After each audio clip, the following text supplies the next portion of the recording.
President-elect Trump is weighing in on the unrest in Syria, saying the United States should stay out of it. A rebel insurgence has reached the gates of the capital city of Damascus, forcing the government defenses out of homes. Fox News contributor Dan Hoffman worked at CIA bureaus in the Middle East. He joins us now.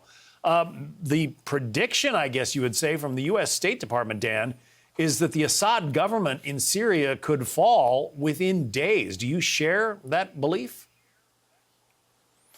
Well, predictions are pretty tricky in the Middle East, except to say that things are going to get worse. I think we can be sure of that.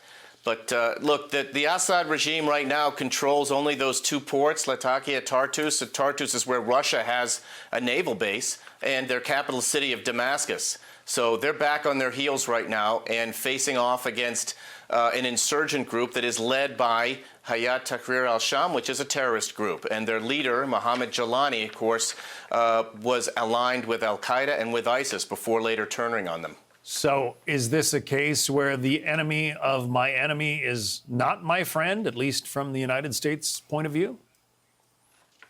The enemy of my enemy is probably still my enemy. Look, we've got a lot of concerns about Syria. I'm sure President Trump was voicing his assessment that we shouldn't be sending troops to Syria beyond the roughly 900 we have there targeting terrorists who are a threat to our national security. And I don't think anyone would disagree with him about that. But we do have interest, and I'm sure that the U.S. intelligence community is tracking very closely events in Syria.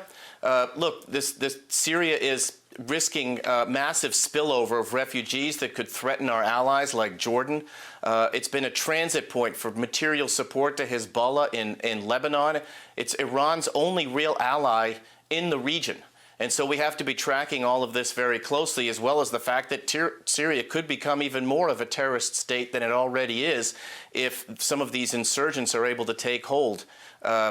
Then we're going to have some real problem potentially in the region and beyond. So you seem to be saying that if the Assad government falls, it leaves this power vacuum that could be filled by even worse actors than Bashar al-Assad?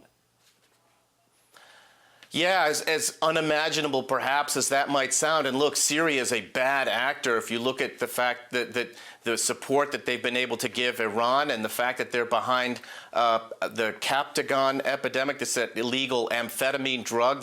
They've earned billions of dollars from that export of Captagon in the region and to Europe.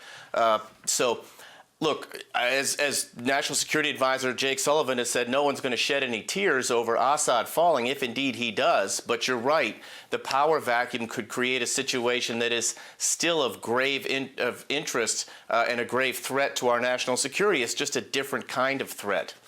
And ISIS is still out there and might spring back with Assad gone.